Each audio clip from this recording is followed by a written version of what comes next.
Hello friends, welcome to Indian study पर आपका स्वागत है। दोस्तों, आज की इस वीडियो में मैं आप लोगों के लिए पॉलिटी यानी कि संविधान के इंपॉर्टेंट क्वेश्चंस लेकर के आया हूं, जो कि आपके आने वाले एग्जाम यूपीएसआई के लिए बहुत ही ज़्यादा इंपॉर्टेंट है।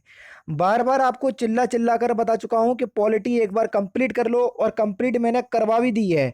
अगर आपने मेरे से पॉलिटी नहीं पढ़ी है तो सारे टॉपिक मैंने आपके कवर करवा दिए हैं। अगर आप दोबारा देखना चाहते हैं उन सारी वीडियोस को, या देखे नहीं है उन सारी वीडियोस को देखना चाहते हैं, तो मैंने प्लेलिस्ट प्रोवाइड करवा दी है। तो प्लेलिस्ट में जाकर के आप बिल्कुल लाइन बाय लाइन सारी वीडियोस को देख सकते हैं। उसके बाद ये प्रैक्टिस सेशन आप लगा सकते हैं।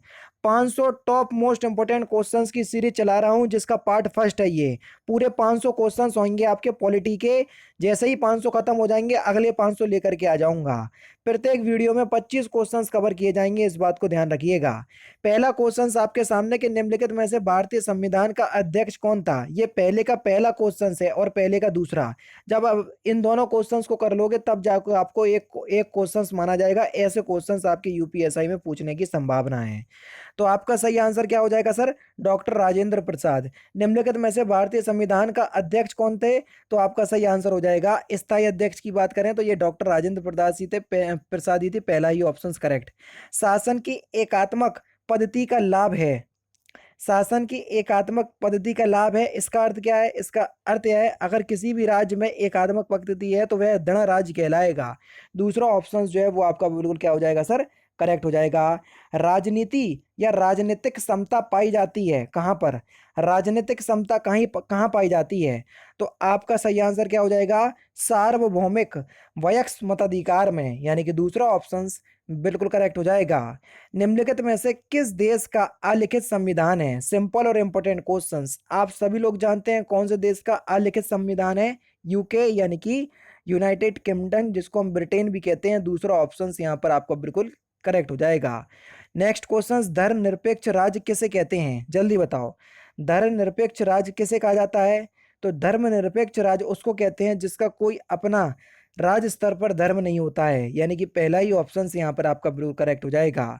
नेक्स्ट क्वेश्चन से आपका कि भारत की संविधान सभा किसके कहने पर बनाई गई थी? इंपॉर्टेंट क्वेश्चंस, जल्दी बताइए। भारत की संविधान सभा किसके कहने पर बनाई गई थी? तो आप सभी लोग जानते हैं कि संविधान सभा किसके कहने पर बनाई गई थी? कैबिनेट मिशन के कहने पर।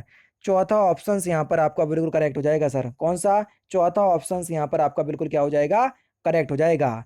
नेक्स्ट क्वेश्चन से स्टार्ट करने से पहले मैं आपको बता दूं, दोस्तों मैंने आप लोगों के लिए यूपीएसआई के लिए जो बैट्स बुक हैं उनके लिए वीडियो प्रोवाइड करवा दी है। अगर आपने नहीं देखी है तो एंड वीडियो के एंड में मैं लिंक प्रोवाइड करवा दूंगा, तो वहां से आप देख लीजिएगा।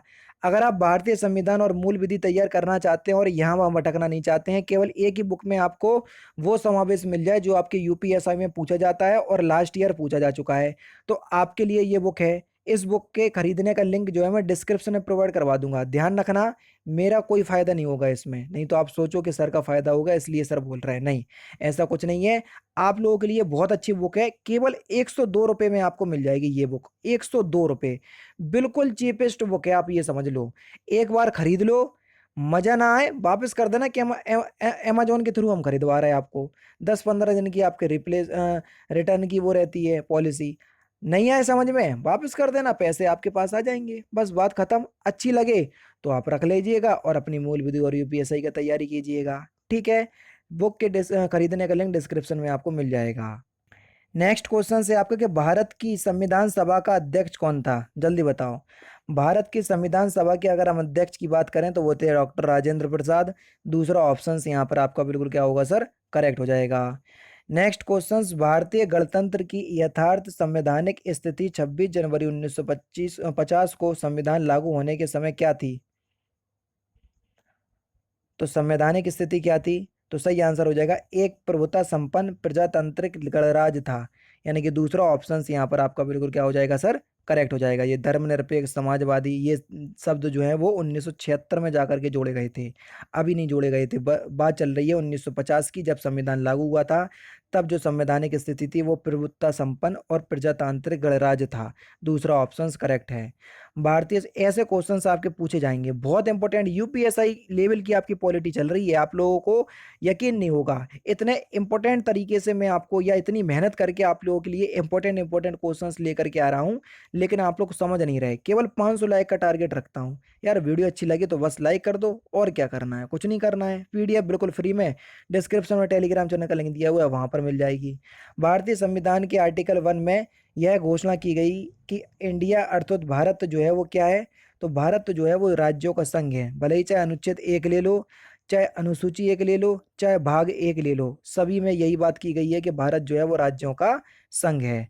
हमारे संविधान की प्रस्तावना में क्या उल्लेख नहीं है, जल्दी बताइए, किसका उल्लेख नहीं है?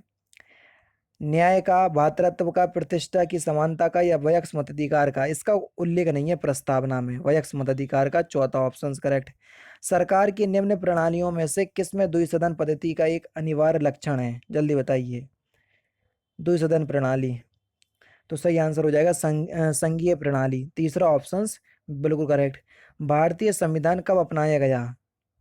अपनाने की बात हो रही है यहाँ पर, तो भारतीय संविधान 26 नवंबर 1949 को अपनाया गया था। तीसरा ऑप्शन करेक्ट। लागू 26 जनवरी 1950 को किया गया था।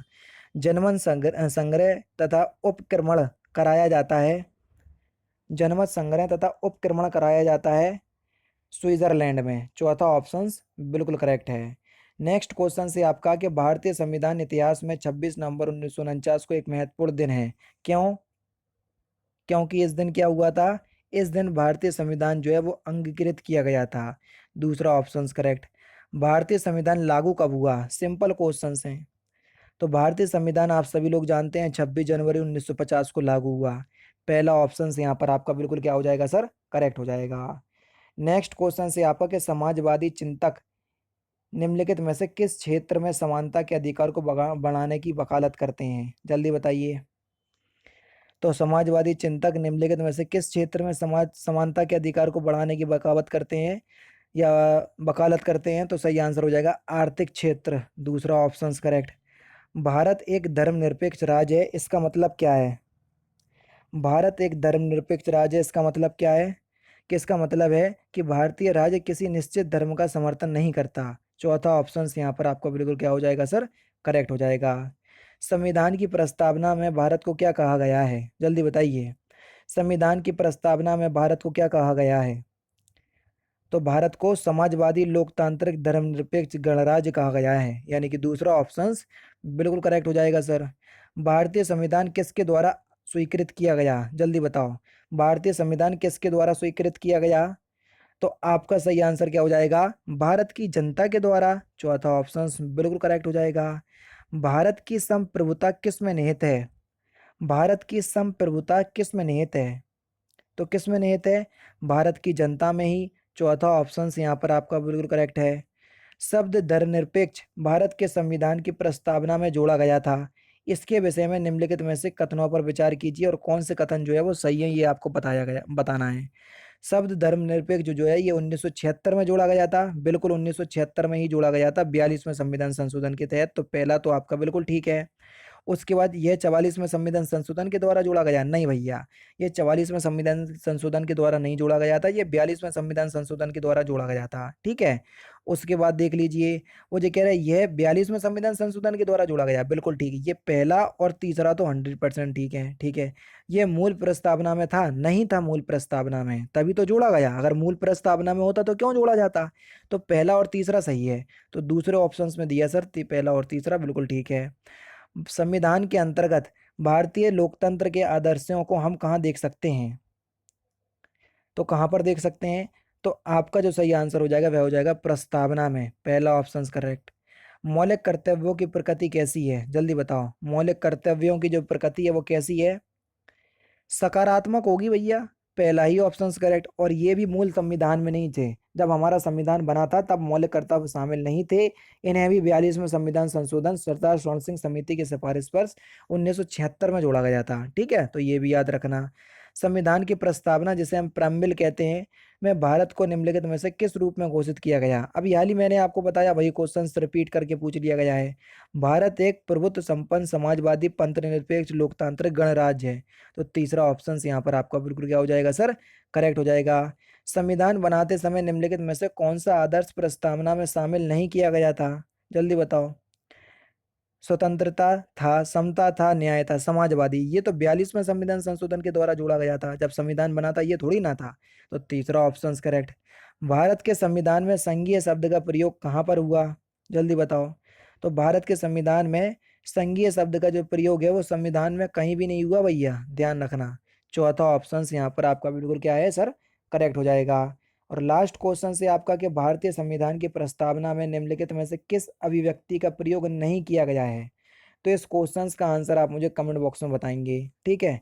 तो दोस्तों ये थे आपके 25 इंपॉर्टेंट क्वेश्चंस और एक मैंने आपसे पूछ लिया, तो टोटल 26 ही मान लो, ठीक है।